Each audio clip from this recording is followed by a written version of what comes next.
They said, "It's just for a minute, Grandma. The guests don't want to see you like this." Then they locked the door. Those words echo in my mind like a cruel joke I never quite woke up from. I was 81 then, already carrying the weight of a long life in my bones and wrinkles. But I had never imagined being treated like a secret or an inconvenience, especially not by my own family. I'm Martha, and I live alone now in a small, modest flat by the river where the sunlight slips softly through the windows in the afternoons, and the air carries the scent of rain on old stone. It's quiet there, quieter than most homes I've lived in, but it's mine, and nobody locks the door on me anymore.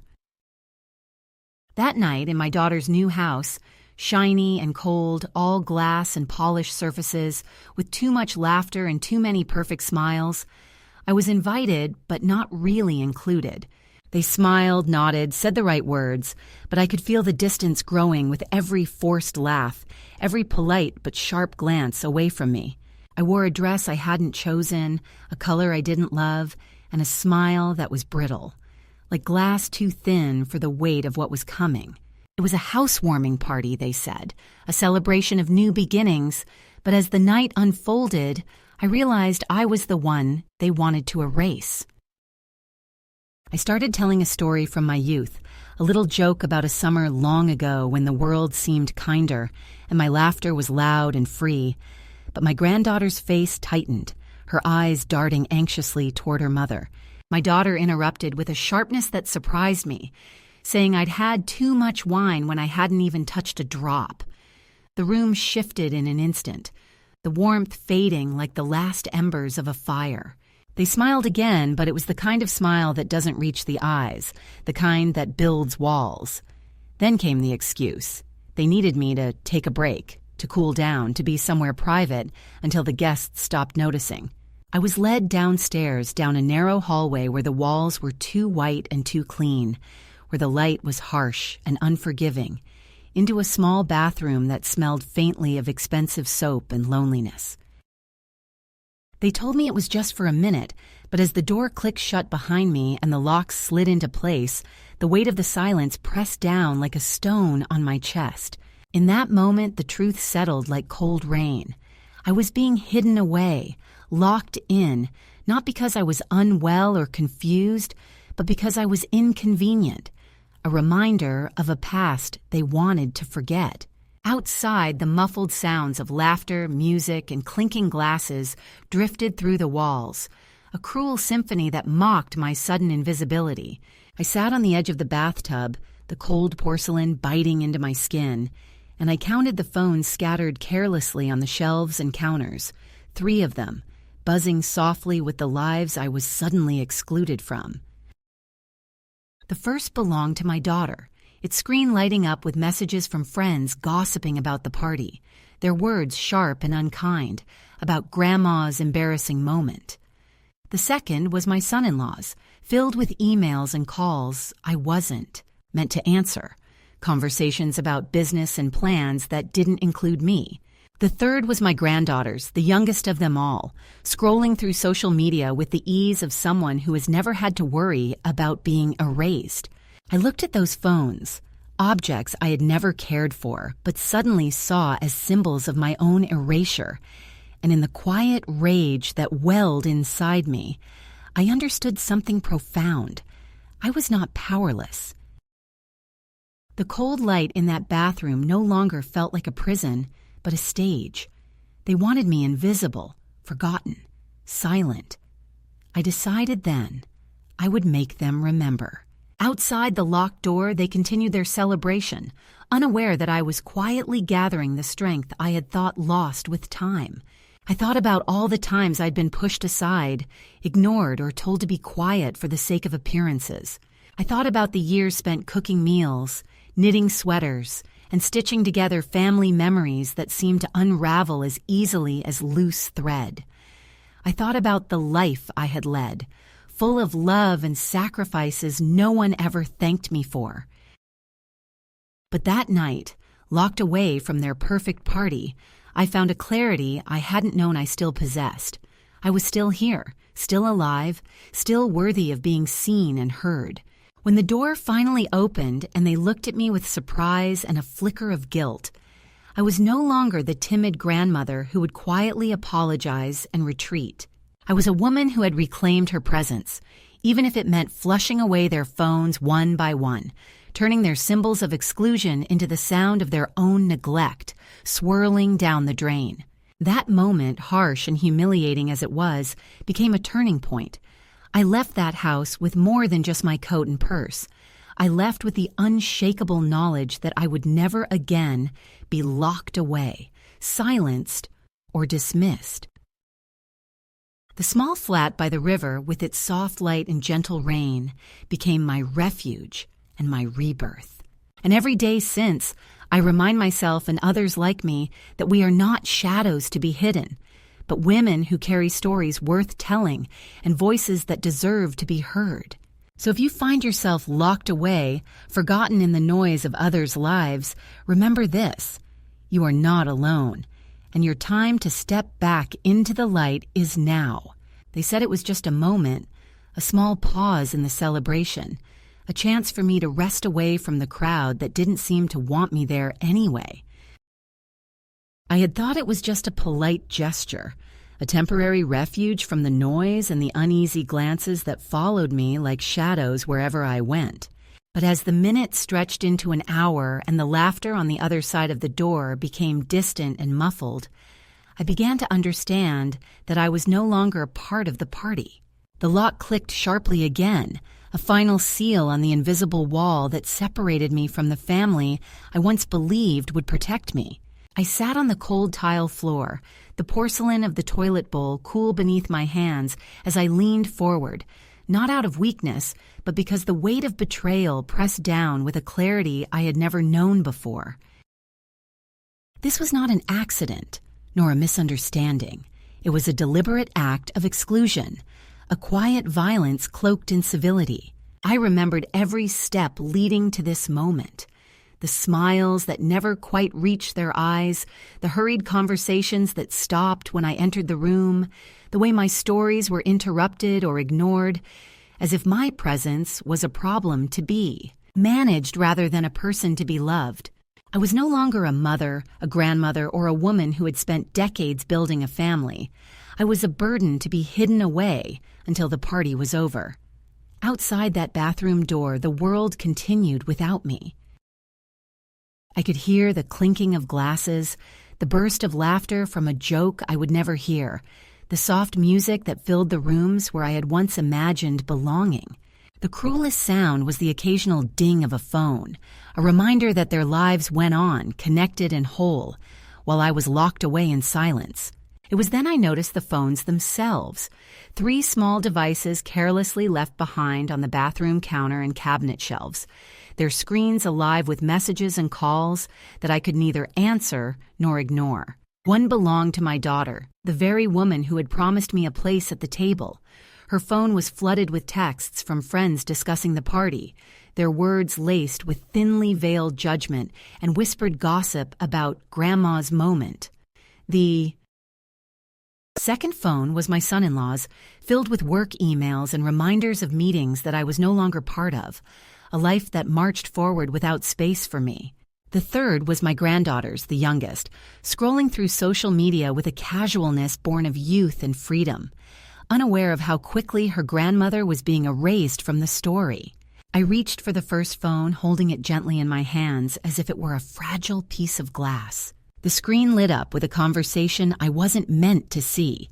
Words like embarrassing, too much, and not the image we want. A pang of sorrow struck me, but beneath it, a growing sense of quiet rebellion. This was not the end of my story. This was a turning point. I could either disappear like they wanted, or I could make them see me in a way they would never forget. The idea came slowly at first, a flicker of fire in the hollow space where hurt had settled. I pressed the phone gently into the water in the sink, hearing the faint crackle as the screen gave way, the bubbles rising as their world began to drown. One by one, I repeated the act with the other phones. There was no satisfaction in destruction, no joy in vengeance, only a solemn reclaiming of my dignity and my space. This was a quiet declaration. I was still here, and I would no longer be silenced or sidelined. When the door finally opened hours later, and they saw me sitting calmly on the edge of the bathtub, their faces a mix of shock, confusion, and anger, I met their eyes steadily. I did not yell or cry. I simply stood, gathered my coat and purse, and walked away from the house that had once promised warmth but delivered cold exclusion. The betrayal cut deep, but in that wound, a new strength took root. I learned that sometimes the people closest to us are capable of the greatest cruelty, not because they hate us, but because they are afraid of who we truly are and what we might become if we refuse to be hidden. Since that night, I have carried the memory of locked doors and flushed phones as both a scar and a badge of honor. They remind me that I survived not despite the betrayal, but because of it. And now, in the quiet of my own home, I tell my story to anyone who will listen, so they may find the courage to unlock their own doors and claim their place in the world once more. The moment the bathroom door closed behind me and the lock clicked into place, a strange clarity settled over me, sharper and colder than any shock or hurt I had felt before. I sat on the edge of the bathtub, feeling the cool porcelain beneath my fingertips, and listened to the muffled sounds of celebration fading away on the other side of the door. The truth I had suspected all along now settled like a stone in my chest. I was no longer part of the family gathering, no longer a welcomed guest in the house that was supposed to be my daughter's new home. The initial confusion gave way to a quiet resolve, a slow-burning flame ignited by the realization that I could either remain trapped in this moment of invisibility or reclaim my story with deliberate steps of my own.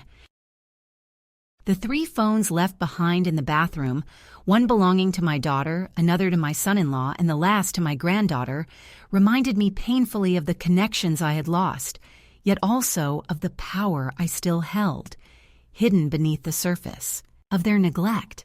After the first phone was silenced forever in the bowl, I took a deep breath and allowed myself to imagine a new path. When the door finally opened hours later and I was released back into the night, I did not return to the party, nor to the warm but hollow smiles of the guests.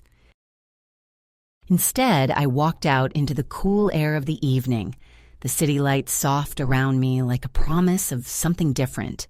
I had no clear plan, only the quiet certainty that I needed to find a place where I could be seen and heard, where my presence would not be an afterthought or an embarrassment. I took the small purse my daughter had handed me in passing, filled with a few essentials but no room for memories or apologies, and I set off with nothing but my own feet and a heart stubborn enough to beat against the tide of rejection. I found a bench near a quiet park and sat with my coat pulled tight around me, watching the distant hum of life moving forward without me. The stars overhead were cold and distant, but beneath them I felt a stirring of hope, fragile, yet real. The next day, I made the decision that would change everything. I bought a one-way ticket to a city I had once known, far from the polished surfaces and curated lives that had cast me aside.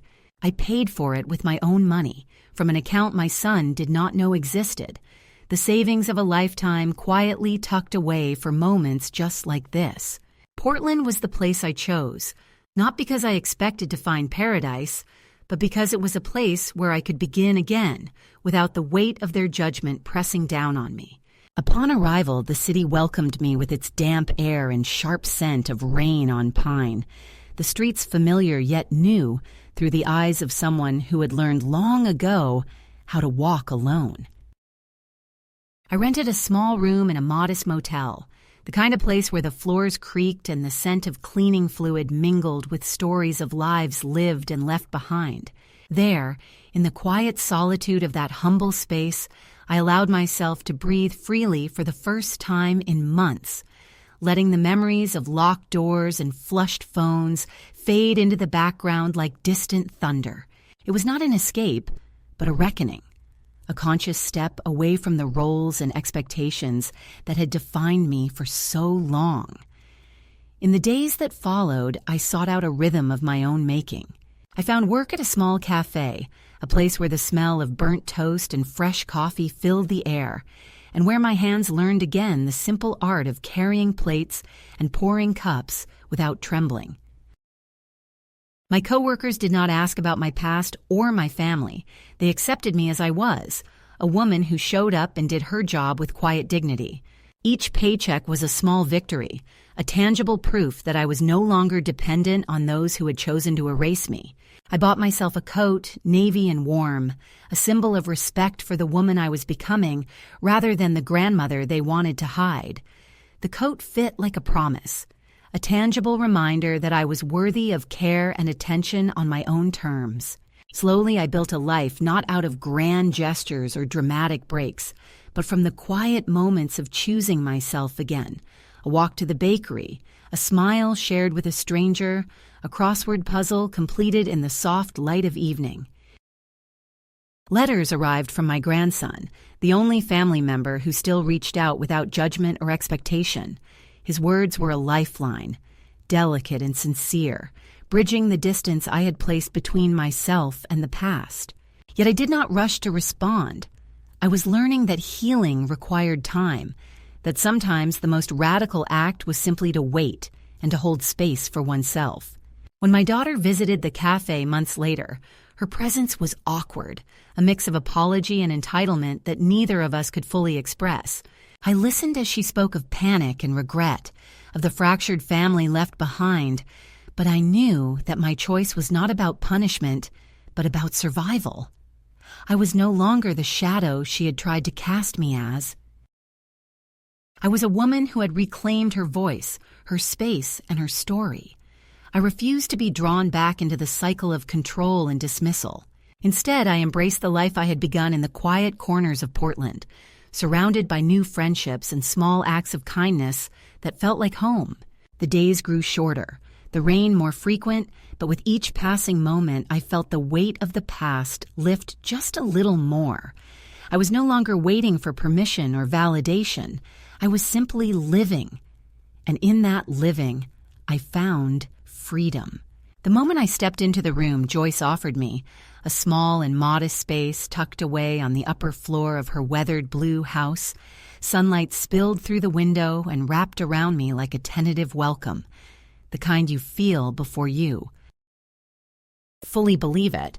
It wasn't much, just a twin bed, a dresser that had seen better days, and a small desk where the paint was chipped and the chair wobbled slightly. But it was mine. For the first time in what felt like years, I had a room that wasn't borrowed or imposed, a space where I could fold myself quietly into the edges without apology. Joyce was a woman of few words but strong presence, her sharp eyes softened by years of solitude and perhaps a touch of understanding. She didn't ask why I'd come or where I'd been. Instead, she handed me a key with a cigarette in one hand and a cat curled at her feet, as if saying, "This is your refuge. Make of it what you will." Those early days were slow and deliberate. I woke to the gentle creaks and groans of an old house that had lived many lives before mine and would live many more after. The morning smelled of coffee and something earthy, the kind of warmth that comes from routine and quiet company. I found myself helping Joyce in small ways, pulling weeds in her garden or keeping the kitchen tidy, tasks that felt grounding and offered a rhythm I hadn't realized I missed. When I found work at the cafe, it wasn't just a job but a reclamation of purpose. The smell of coffee grounds and burnt toast, the clatter of dishes, the early morning light filtering through windows that were scratched and fogged, these became the backdrop of my new life. My hands, once trembling with uncertainty, steadied as I learned to pour, to carry, to smile without pretense. My coworkers were a patchwork of stories and struggles, none of which I needed to explain or defend. They saw me as I was, a woman who showed up, who worked, who belonged. The first paycheck felt like a secret triumph, folded neatly into my purse and carried with a pride I hadn't allowed myself in decades. I spent a quiet afternoon wandering through a second-hand clothing shop, the bell tinkling softly as I stepped inside, greeted by a young woman with a genuine smile. I told her I was looking for something that made me feel like myself again, not expecting much but hoping for a small piece of dignity sewn into fabric. The navy wool coat I chose wasn't new or flashy, but it fit like a promise, warm and solid and waiting. When I wore it home that evening, it was more than clothing. It was a shield, a declaration that I was still here, still capable of choosing who I wanted to be. As the weeks passed, I found a rhythm that felt like freedom. I walked the neighborhoods, learned the names of the streets and the smells of the bakeries, the quiet places where the world moved without the weight of expectation. Letters came from my grandson, the only thread left from the family I'd left behind, each word a small balm to the ache of absence and loss. Yet I held back from replying, knowing that healing was a journey I had to walk alone for now. When my daughter came to the cafe months later, her presence was fragile and unsure. She spoke of regret and panic, of a family unraveling, but I stood firm, no longer the shadow she tried to cast me as. I was a woman who had reclaimed her voice and her space. I would not return to the old roles or the silent sacrifices. Instead, I embraced the quiet power of new connections, Joyce's steady companionship, the gentle kindness of strangers who became friends, and the deepening bond with my grandson that, while distant, was real and unpressured. The coat hung by my door, a daily reminder that this life, imperfect and unhurried, was mine to live. In the quiet mornings and soft evenings, I learned that freedom was not found in grand escapes or loud declarations, but in the steady reclaiming of self, step by deliberate step. The past, with all its shadows and scars, no longer held the power to define me. I was building something new, not just a life, but a home within myself, a place where I was seen, respected, and whole. The days began quietly, with a rhythm that soothed the sharp edges of the betrayal I had endured. The small rituals I created in my new life, waking early, brewing coffee, walking to the cafe, became anchors that kept me steady as the past lurked at the edges of my consciousness, sometimes gentle, sometimes insistent. Then came the letter, slipped under the door one rainy afternoon by Joyce, its envelope thick and unfamiliar. The handwriting was a careful script, the kind learned in school and practiced over years of letters exchanged in times when phones were less common and words were chosen with care. It was from Kieran, my grandson, the only one who had reached out without judgment or expectation, the one who still remembered the afternoons we spent building birdhouses and painting them bright red, imagining they would be the coolest place in the yard. His words were filled with worry and hope. A bridge stretched across the distance that now separated us. He wrote that his parents were frantic, that they feared for me, that they didn't understand why I had disappeared. But he also wrote that he missed me and that he hoped I was safe. The letter was a lifeline and a reminder of the complexities that still tied me to the family I had left behind. I read it twice, then folded it carefully and tucked it into the drawer of my nightstand, unsure if I was ready to respond or what that response might look like. For days, the letter stayed there, a quiet presence in the background of my new life. Then came the visit from Lisa, my daughter-in-law, a woman who had once seemed poised and confident, but now looked smaller, less sure as she entered the cafe where I worked. Heather spotted her first, her eyes narrowing with suspicion as Lisa lingered near the pastry display, pretending to read the menu while her gaze searched the room for me. I did not approach her. Instead, I continued wiping counters and refilling sugar caddies, letting her wait for a moment longer in the uncomfortable silence. When she finally came over and asked if we could talk, her voice was low and uncertain, a fragile truce between apology and accusation. We sat in a corner booth, the hum of the cafe around us, the smells of coffee and cinnamon, rolls grounding me in the present as she spoke of panic, regret, and fractured families. She claimed that the chaos of that night, the party where I had been locked away, was not her intention but a mistake born of fear and exhaustion. She said they thought I was behind them, that they had no idea I would be left alone for hours. Her words were hurried, like someone trying to rewrite a story that had already been told too many times, too loudly.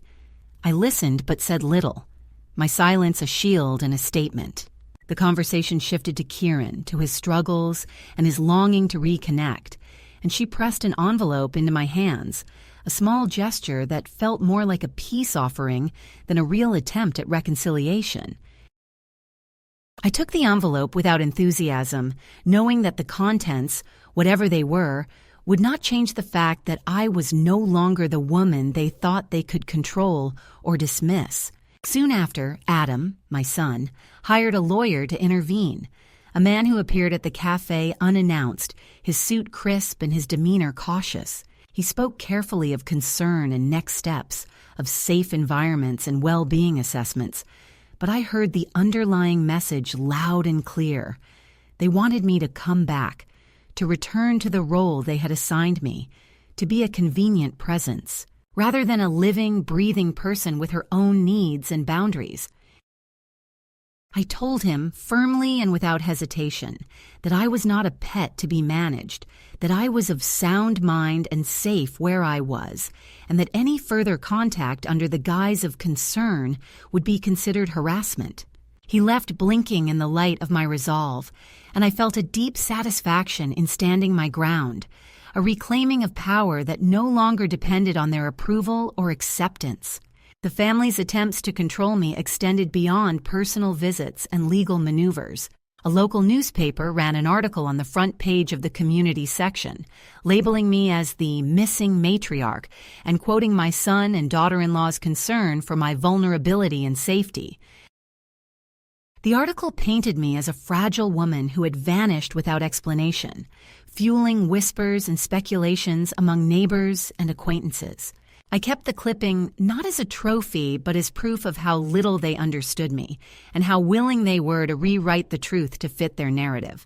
The article became a symbol of their fear and my freedom, a public performance of care that masked their desire to keep me in a box. Despite the public spectacle, my days settled into a comforting routine. Arthur, a widower who frequented the cafe, became a quiet companion in my new life. His presence was steady but unassuming, a man who shared stories about birds and memories of a wife who had loved better coffee than mine. We didn't speak of the family drama or the articles. Instead, we found solace in small talk and the understanding that sometimes companionship is found not in grand declarations, but in shared silences and gentle nods. Heather, my supervisor at the cafe, showed her own kind of support through simple gestures. A saved crossword puzzle page, an extra shift without question. These acts of inclusion and kindness contrasted starkly with the cold distance of my family, reminding me that connection can be found in unexpected places and that belonging is not always tied to blood. The letters from Kieran continued, each one a fragile thread of hope and reconciliation, but I was careful not to rush into answers or promises. Healing was a process that required time and space, and I was learning to honor my own pace, to choose when and how to open doors, rather than having them slammed shut or flung wide open against my will. The tension between my new life and the past came to a head one rainy afternoon when Lisa appeared again at the cafe. This time, her demeanor was quieter, tinged with weariness rather than confrontation. She spoke softly of not trying to replace me, but wanting to build a family that didn't live in the shadow of old wounds. Her words, fragile as they were, offered a glimpse of honesty I hadn't expected. I told her firmly that I was no shadow but a woman who had learned to stand on her own, and with that, our conversation ended. She left without finishing her coffee, and I returned to the rhythms of my life, the soft sounds of the city and the quiet companionship of Joyce and Arthur. Yet even as I built this new existence, the past was never far behind. Letters, visits, and legal notices reminded me of the family that had once defined me and the fractures that now separated us. I faced these challenges not with bitterness, but with the steady knowledge that I was choosing a different path, one of autonomy and self-respect rather than obligation and sacrifice. Each letter I wrote, whether to my grandson or to the lawyer, was a careful balance of kindness and boundary setting, a way of saying I cared but would no longer be controlled. The legal letter I sent to Derek Sorensen, Adam and Lisa's representative, was clear and unyielding. I was of sound mind, safe, and not under duress. Any further contact would be harassment. I signed it with a steady hand and mailed it with the calm certainty of someone who had reclaimed her voice. Life in Portland was not without its struggles, but it was mine. The community potluck Joyce invited me to was a small but significant step into belonging, a gathering of faces, unfamiliar yet welcoming, where I carried a cake, baked with care, and offered slices wrapped in cinnamon and memory. The laughter and chatter of that evening filled a space inside me that had long been empty, a reminder that connection is built slowly, often without fanfare, and that new families can be chosen and nurtured in unexpected places. The letters from Kieran grew more frequent, each one a reminder of the love that still existed beyond the fractures. When he came to visit, our reunion was quiet and tentative, marked not by tears or grand gestures, but by shared stories and the simple warmth of presence. I told him I was proud of the man he was becoming and that he was always enough. Our embrace was long and silent, a moment of healing that spoke louder than words. The presence of new friendships and the gentle routines of daily life grounded me even as the past reached out with its complex mix of regret and demand. I knew they would try to pull me back, to fit me once more into the roles they had carved out for me, but I was no longer willing to be shaped by their expectations. I had built a life not defined by their control, but by my own choices. The quiet strength I had found in Portland was not the absence of pain, but the presence of resilience. It was the knowledge that even when the past threatened to overshadow the present, I could stand firm, hold my ground, and continue to walk forward on my own terms. And so I did, day by day, letter by letter, moment by moment, until the weight of the past grew lighter and the promise of a new future stretched wide before me. The moment I sat down to write that letter to Derek Sorensen, the lawyer representing Adam and Lisa, I felt a strange sense of calm settle over me. A calm born not of resignation, but of finality and quiet strength. The letter was brief, precise, and carried the weight of years of unspoken truths and unacknowledged pain. I told them, in no uncertain terms, that there was no cause for further legal contact, that I was of sound mind and safe in a place I had chosen for myself, and that any attempts to reach me under the guise of concern would be considered harassment. I signed it with a steady hand and mailed it the next morning, a simple but irrevocable act that marked the boundary between my past and the life I was determined to live on my own terms. This letter was more than just words on paper. It was a declaration of autonomy and self-respect, a final cutting of the ties that had bound me to roles I no longer wished to play. It was the culmination of a journey that had begun with a locked bathroom door and ended with the quiet reclaiming of my voice and space. But the climax of this chapter was not confined to that letter alone. It came also in the form of a short note I wrote to Lisa, a few measured lines that conveyed everything and nothing at once. I know what you did. I know what you didn't say. I'm not angry. I'm not coming back. Take care of your own life now. I mailed it with a stamp bearing a finch, a small bird that sings even in the cold, a symbol of resilience and hope. I did not expect a response, nor did I want one. The act of writing and sending that note was enough. It was a moment of closure that required no audience or applause. Then, unexpectedly, Lisa appeared at the cafe where I worked. She was a shadow of the polished woman who had once orchestrated family gatherings with an iron smile. Her coat was tailored, but her eyes carried a weariness that softened the sharp edges of our last encounter. Heather saw her first and watched with quiet suspicion as Lisa hovered near the pastry display, pretending to read the menu, but clearly searching for me. I did not approach her. I continued my work with deliberate calm, letting her wait until she could no longer avoid the inevitable. When she finally asked if we could talk privately, I nodded and led her to a booth in the back, the hum of the cafe and the scent of coffee wrapping around us like a protective cloak.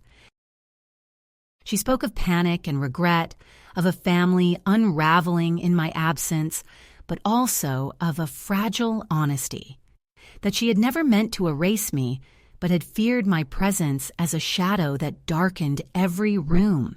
Her words were soft, tinged with vulnerability, a rare glimpse behind the mask she wore so well. I listened without interruption, my own heart steady despite the swirling emotions beneath. I told her firmly that I was no shadow, that I was a woman who had learned to stand on her own and who would no longer be a ghost in their lives. She left without finishing her coffee, and I returned to the rhythms of my new existence, feeling a quiet sense of peace that had nothing to do with reconciliation, but everything to do with self-possession. That evening, Joyce and I sat on the porch, wrapped in blankets, the air thick with the scent of rain and wood smoke. We watched the clouds roll over the neighborhood, each of us lost in our own thoughts but connected by the shared silence. Joyce asked if I thought they would come for me, if the family would try to pull me back into their carefully constructed world. I did not answer immediately, choosing instead to breathe in the cool night air and feel the steady beat of my own heart. Finally, I said, "I know they will, but I am ready." The days that followed were a testament to the power of boundaries and the courage to maintain them. I continued to work at the cafe, to build friendships with Heather and Arthur, to find joy in the small moments that made life worth living. When the mail arrived with another letter from Kieran, my grandson, I opened it with a tenderness reserved for those who still hold a place in my heart without expectation. He wrote simply, asking if I would come to visit, if we might sit together and talk without the shadows of the past looming over us. I did not answer right away, but the letter sat on my desk like a promise waiting to be kept. The final cut came not in confrontation or dramatic gesture, but in the quiet act of standing firm, of choosing myself over the roles others had assigned me. It was the knowledge that I could say no without guilt, that I could walk away without regret, and that I could live fully and freely on my own terms. In that moment, I was neither victim nor survivor. I was a woman who had reclaimed her story, her dignity, and her life. And that was enough. The morning light filtered softly through the curtains of my small room, casting gentle shadows that seemed to dance with the quiet rhythm of my heartbeat. I sat by the window holding the letter from Kieran in my hands, its edges worn from being unfolded and refolded more times than I could count. His words, simple yet full of meaning, echoed softly in my mind. "I'm coming to Portland. I want to see you. Just me." There was no pressure, no demand, just the tentative reach of a boy growing into a man, seeking connection on his own terms. I smiled, a smile that felt both fragile and fiercely real. After so many years of waiting and wondering, of doors closed and voices silenced, here was a bridge, not an obligation, but an invitation. The days leading up to his arrival were a mixture of anticipation and calm, a space I allowed myself to fill with hope rather than fear. I chose my clothes carefully, not to impress, but to honor the woman I had become. A navy coat that had become a symbol of my reclamation, a clean shirt, and a touch of lipstick that felt like a quiet rebellion against invisibility. I didn't tell Joyce where I was going. She never asked, understanding that some journeys are private, even when they lead to those we love. The Red Fern Motel was modest, its worn exterior a contrast to the brightness I felt inside. I knocked once, and the door opened with a familiarity that was both comforting and strange. Kieran stood there, taller than I remembered, a softness in his eyes that mirrored my own. We did not rush into embraces or apologies. Instead, we moved slowly, aware of the space between us that needed tending. The room smelled of takeout and hotel soap, simple and unpretentious, much like our reunion. He showed me the books he had brought, a silent testament to the boy who found refuge in stories and the man who sought understanding through them. We spoke of small things, the weather, the city, the gentle rhythms of daily life, and of big things, the past and its wounds, the future and its possibilities. His voice cracked with emotion, not from sadness, but from the weight of truth finally shared. "You were always enough," I told him, and in that moment, I knew it was true for both of us. We didn't cry, we simply breathed deeper. The silence between us filled with a new kind of peace. When it was time to part, there were no promises made or questions left unanswered. We knew that healing is not a destination, but a journey taken one step at a time. Our hug was long and quiet, a hold that spoke of forgiveness, understanding, and the slow rebuilding of trust. Back at the cafe, life resumed its steady pace. Heather handed me a new apron, deep green with stitch lettering that read, "Not your grandma's kitchen." I laughed fully and without reservation, the sound carrying the joy of renewal. Arthur raised his mug in a silent salute, his eyes twinkling with approval. At home, Franklin greeted me with his usual grumble and headbutt, demanding attention on his own terms. Joyce was busy in the kitchen, her presence a comforting constant in the ebb and flow of my days. Together, we shared simple meals and quiet conversations, the kind that don't need words to fill the space between two people who understand each other. One evening, as the rain tapped gently against the window, I sat on the porch with a pen and a blank card. I wrote to myself, words flowing from a place of deep knowing. "Dear me, you waited so long for someone to save you. You forgot you were always the one holding the key. You didn't lose them. They let go. And you finally let go back. And look at the life that opened. Well done." I taped the card inside my dresser drawer among the old recipe cards and memories, a reminder for the days when doubt might creep in. The past, with all its shadows and scars, no longer held sway over me. I was no longer waiting for life to start. I was living it fully on my own terms, with grace and quiet strength. The neighborhood around me moved with the gentle pulse of everyday life. Neighbors tending gardens, children playing in the street, the distant hum of traffic softened by trees and time. I walked these streets with a steady heart, knowing that belonging is not always about where you come from, but where you choose to stand. The letters from Kieran continued, each one a thread woven into the fabric of our slowly mending relationship. When he left Portland, our goodbye was tender but unhurried, marked not by grand gestures, but by the simple warmth of shared understanding. He held on a little longer than necessary, the hesitation of a boy unsure if he was still allowed to hold on to this connection.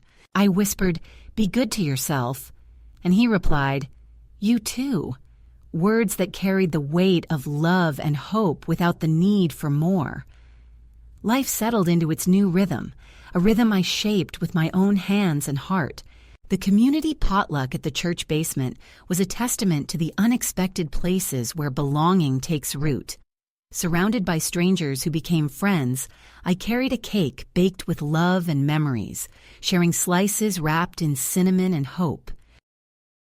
Laughter and conversation filled the room, a symphony of lives intersecting and intertwining in ways I had long forgotten.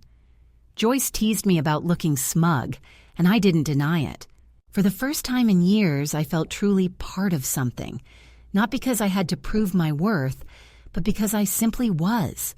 The house, the cafe, the streets of Portland, they were not grand or glamorous, but they were mine. They were the backdrop to a life reclaimed and rebuilt, brick by brick, moment by moment. As I sat on the porch with a warm cup of tea, watching the moon rise over quiet streets, I understood that freedom is not loud or dramatic. It is the soft unfolding of a woman who has finally chosen herself, who has learned to hold her own light steady in the dark, and who knows that the best stories are those still being written. If this story finds you at the right moment, Know that it is never too late to step out of the shadows and into the life you deserve. Be your own sign, your own noise in the silence, your own step away from the places that locked you away. And when you do, come back and tell me. I'll be here, listening, ready to welcome you home.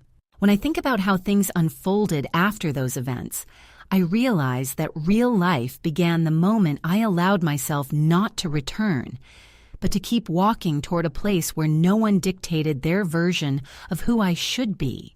In the first months, I lived almost on autopilot, working at the cafe, talking to Joyce, walking through the parks, feeling the rough warmth of tree bark under my hands as I sat on a bench and simply watched the wind stir the leaves.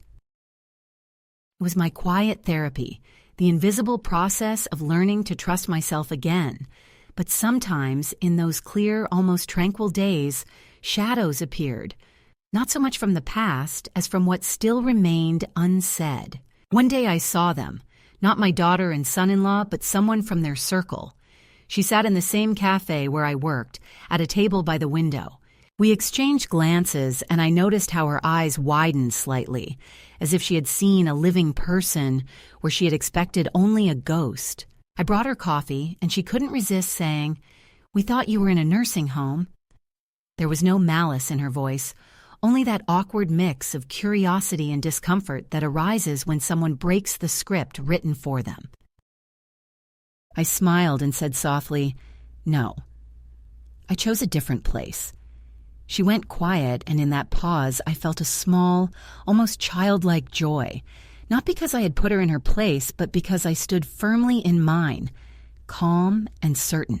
Joyce, seeing that I often came home a little later than usual, sometimes teased, "You're becoming quite the social lady." I laughed, but in that laugh there was truth. I was allowing myself to be in the world, not hiding from it. One evening shift at the cafe, Arthur came in with a small bouquet of wildflowers. He said nothing, just placed them in an old mug on the counter and sat at his usual table. Those flowers stayed in my home for a week afterward, and every time I looked at them, I remembered that new connections don't always enter your life loudly. Sometimes they arrive quietly, and yet they remain. Sometime later, a letter arrived from Kieran, this time longer. He wrote about starting college, about a new friend, about how he had begun photographing old houses in their neighborhood. At the end of the letter, he wrote, "I remember when we painted that bird feeder together. I think that's when I understood that the smallest things can be the most important." These words, simple and unassuming, touched something deep inside me. I sat at my kitchen table holding the letter, and for the first time in a long while, I cried. Not from hurt or anger, but from knowing that a part of me still lived in his memory as something bright and needed. That same evening, I wrote him back. I took my time with the words, deciding not to hide the fact that life had not been easy. I told him I was happy for his successes, proud of him, that I remembered every detail of that day with the bird feeder, and that I hoped he would always keep that ability to value the small things. At the end, I added, "I haven't disappeared. I just chose where to be." His reply came a week later. He wrote that he wanted to visit me in the summer, to walk through the city, take photographs, and show me his work. Reading those lines, I understood that this was not just an invitation to meet, but to begin a new chapter in our relationship, one that was honest, without intermediaries or false smiles. Meanwhile, life at the cafe went on. There were new regulars, each with their own story. I learned to notice details. The elderly couple who always ordered the same thing, the young woman at the window table who wrote letters by hand, the man in the dark coat who always left a few coins at the edge of the table, as if leaving a small token of gratitude. These observations made me more attentive to myself. I began to see my own changes. Sometimes, in the evenings, I walked not home, but to the park with the old maples, sitting there to listen to the wind. I found that I could think about the past without the heaviness it once carried. It stopped being a stone dragging me down and became part of my foundation, solid, but no longer binding. And then one day, when I had almost stopped expecting anything from that old life, a postcard arrived. Not from Kieran, from my daughter. On the front was a city view from above, and inside, only a few words. I don't know if I can fix anything, but I know I miss you. I held the postcard in my hands and felt a strange blend of warmth and caution. I knew I didn't want to go back, but I also understood something else.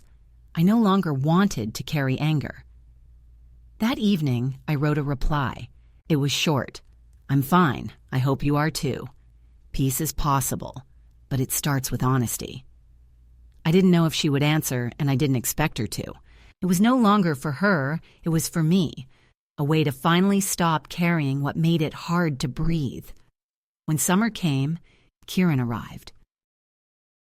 We walked through the city, laughed at his attempts to capture the pigeons on camera, drank lemonade in a small cafe that smelled of fresh pastries, and sat on a bench watching the setting sun paint everything in soft gold.